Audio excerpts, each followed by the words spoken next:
Hello, I'm Dr. Kevin. Thank you so much for joining me for another very important video today.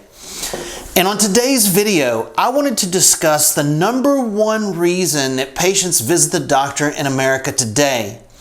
And that reason is digestive disturbances. Now, when I say digestive disturbances for the purpose of this video, I mean all digestive disturbances. There are hundreds. IBS, Crohn's, UC, acid reflux, GERD. I could go on and on. There are hundreds. You'll learn today that almost all of these diagnoses, if you trace them as far upstream as possible, you're going to find that most of these things boil down to three underlying problems, which I'm going to teach you about today. But we have a real problem with digestive disturbances in America. The truth is, America's digestive system is a complete mess. So many people out there take something to control their digestive issues. As a matter of fact, just acid reflux alone, there are 100 million prescriptions for acid reflux in America every year. 100 million.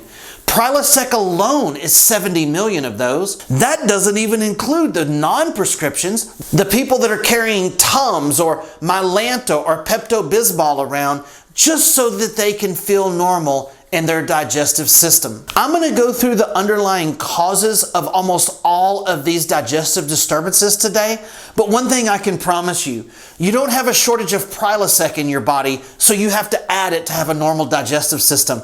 If you're having digestive disturbances, something is causing that. I'm going to also, in the video today, answer some of the most common questions that I get every day in my practice from patients. Things like, what about probiotics?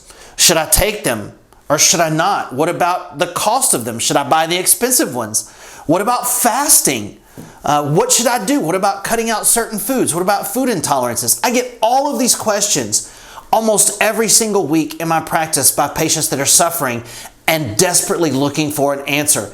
And it all boils down to three underlying things that we have to address in order to help these patients have a normal, balanced digestive tract. You cannot have an unhealthy digestive tract and a healthy person.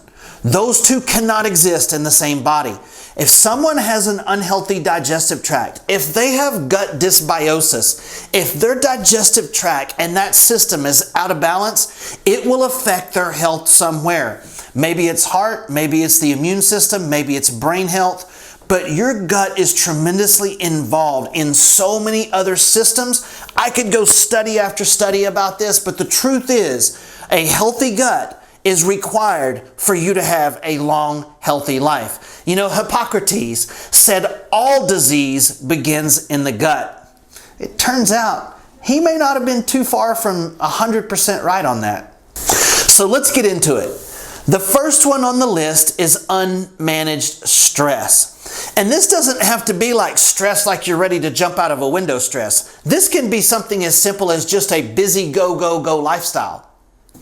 And so stress puts our body into an ancient reflex called fight or flight. So if you back us all the way up to the hunter-gatherer days, our body developed a reflex to keep us alive in times of emergency called fight or flight response. And so back in the hunter-gatherer days, fight or flight stress was either a predator chasing us or some other clan of cavemen coming over the hill to try to take us out. And so our body developed a reflex that it goes through under these times of stress called fight or flight. Now, the body responds physiologically the same whether you're being chased by a predator or you're sitting in traffic late for an appointment. The degree is obviously different, but the physiology of the body is exactly the same. The very first thing that happens, now there's over 50 things that happen in your body when you get under stress, but I'm going to give you the top 4. Number 1 is I'm either going to fight or flight, so the first thing my body does is it raises my blood pressure. I'm going to need a lot of blood pressure because I'm about to fight or I'm about to run. And so my body, in its beautiful wisdom, whenever I'm under stress, when I'm in fight or flight, is going to raise my blood pressure so I can fight better or I can run faster. Now, think of all these people with blood pressure problems. They don't even ask why. Haven't you ever thought about asking your doctor, why do I have high blood pressure? I've never heard it even discussed. This is one of the main reasons why. The second thing that happens is my body takes the blood from my digestive system and it moves that blood into my arms and my legs. So I don't need to digest my lunch. I'm in the middle of a 30-second fight or flight situation, and my digestive system will shut down and that blood will go into my arms and legs so I can fight or I can run. Then why is it that people say that stress causes reflux or stress causes heartburn? Your body shuts down its acid pumps in stress. This is one of the ways that I can prove that you don't have too much stomach acid, that you actually have too little. The third thing that happens under stress, under fight or flight, is my sleep hormones aren't produced correctly. So a telltale sign of this is whenever somebody wakes up in the middle of the night for no reason. So you're laying there perfectly asleep, 3 o'clock in the morning, mind racing, wide awake. Your body just wakes up for no reason. That is a telltale sign of this adrenal stress problem. Now, the fourth thing that happens is that under fight or flight response, my body will produce a hormone called cortisol. Now, cortisol is anti-inflammatory, so that's great if I'm in a fight. But the problem is when cortisol is produced day after day after day, all day long, it becomes a weight-storing hormone. It throws off our blood sugar and it damages the rest of our hormonal system, and it really is hard on our body in so many different ways. So you do not want excess cortisol throughout your system day after day after day. Now here's the problem. We don't have a predator chasing us. We don't have another caveman clan trying to come over the hill and take over our clan. We have the traffic, the bills, the boss, the kids, the spouse, you name it. Go, go, go, go all the time. That causes us to live like we are in fight or flight. It would be like back in the hunter-gatherer days if we were chased all the time every day. That would never have worked. Fight or flight is supposed to be a short temporary situation instead of this all the stress, all the time, go, go, go. And so think about this. High blood pressure, digestive disturbances, low stomach acid, sleep disturbances, and cortisol, weight, diabetes, and all the problems that comes with that.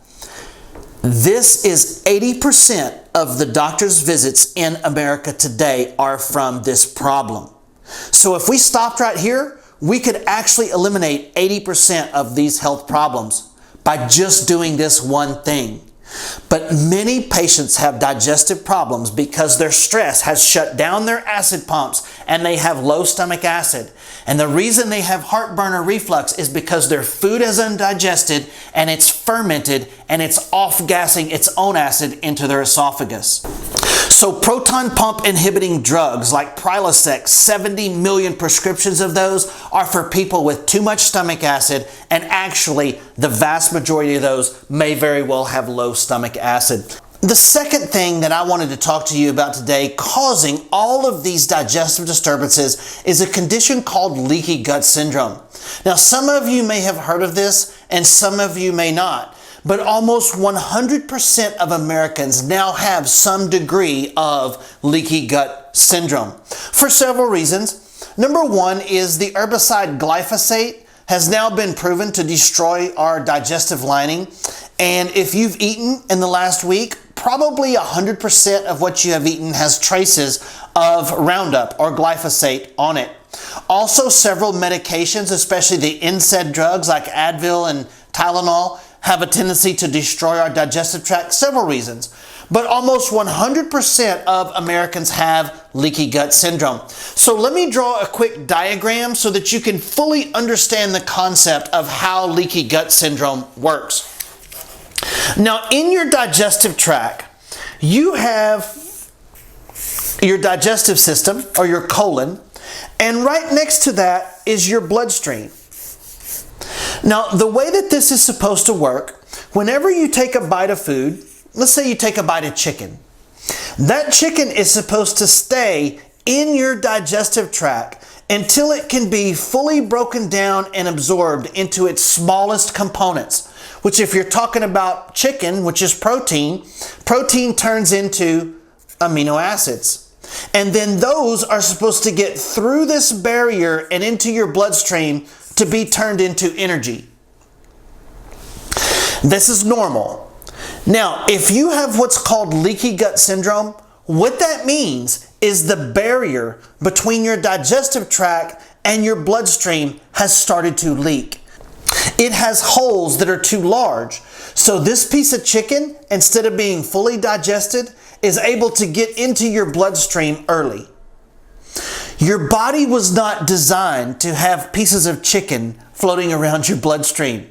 You're supposed to have amino acids and proteins in your bloodstream. This is very inflammatory. There's no mechanism in your body to turn this into energy once it gets in your bloodstream. It's now a foreign object, and your immune system has to go attack and get rid of this piece of chicken in your bloodstream. Now, so not only are you not making energy here, so you're losing energy, it's also costing you energy to go dispose of this. So it's costing you energy here and you're not making energy there, and you may develop something called chronic fatigue. This is also responsible for a lot of autoimmune issues because your immune system has to go attack this chicken every time you eat and chew it up and destroy it and dispose of it. Pretty soon your immune system could just turn and start to attack something else, and now you have an autoimmune problem. Almost 100% of you within the sound of my voice have this happening to some degree or another. Now, the solution for this is there are some very specific things we can do to re-heal and reseal your digestive lining so that your food that's supposed to get into your bloodstream as nutrients does, and the things that are supposed to stay out of your bloodstream does that as well. This is called leaky gut syndrome. It is devastating to a normal, healthy digestive tract. This is one of the reasons when patients ask me, should they take probiotics? I always say, it depends. If you have this leaky gut syndrome going on and you take probiotics, these bacteria are going to be pouring into your bloodstream. And although they're good bacteria, they don't belong in your bloodstream. They belong in your digestive tract. So having this leaky gut syndrome and taking probiotics is not a good idea. We should heal the gut first and then take probiotics after. It's also not a good idea to take probiotics if you have recently taken an antibiotic. What they have recently found through several studies is that if you take a probiotic right after an antibiotic, it will destroy your digestive system, and here's why. There are hundreds of different bacteria that are supposed to be in a delicate balance in your digestive system. Whenever you take an antibiotic, it wipes those hundreds of bacteria clean. And then you go in right after that and take at the most 11 strains, maybe 14 if it's a real expensive probiotic. So what you end up with is you end up with an overgrowth. Even though they're good bacteria, you end up with an overgrowth of those 11 or 14 strains, and they block out the hundreds of others that you're supposed to have in this delicate balance inside your digestive tract. Now, probiotics have a lot of benefits. All the studies show that, but right after an antibiotic, it doesn't. And with leaky gut syndrome, it doesn't. So when patients ask me, should I take a probiotic? It depends. Let's sit down and talk about it. Let's see where you're at. Guys, you have to know what you're doing with this stuff. You can't do a 3-minute office visit and look at one page of blood work and figure this out. You can't be lazy or just throw something at the patient and figure this out. You got to see what's happening. Every case is a little bit different, and you have to be willing to take the time to sit down and figure out what it takes for this particular dysbiosis to be corrected. And third on our list of the top 3 things that causes digestive disturbances is gut dysbiosis. What that means are these hundreds of strains of bacteria that belong in your system have gotten either out of balance or have gotten where they don't belong. Now, one of the places they don't belong is in a condition called SIBO, S-I-B-O. That's small intestinal bacterial overgrowth. That means that the bacteria from your large intestine have gotten into your small intestine and decided to take up root there, and now they're living there, much like if your small intestine were your large. That is not the way your system was designed to function. You're supposed to have the majority of the bacteria in your large intestine. Your small intestine is where you absorb the majority of your nutrients. Now, what's the number one cause of this SIBO, or this small intestinal bacteria overgrowth condition? Low stomach acid. People that take proton pump inhibitors like Prilosec, if you shut your stomach acid down, that's going to change the bacterial balance and the food motility of your small intestine. And now your small intestine turns very similar to your large. So this stuff can get a little bit complicated. That's why having somebody sit down and take the time to look at all this makes a big difference. Now, the other thing about gut dysbiosis that's very important is, how do we know what the balance is? There's hundreds of bacteria. All of them belong there at different amounts and at different times. I have a new lab that we can now test all of the strains of these bacteria, and they're DNA tested. So we can tell you how many of each one of these strains, the pathogens, the good ones, the candidas, what is in your digestive tract start to finish.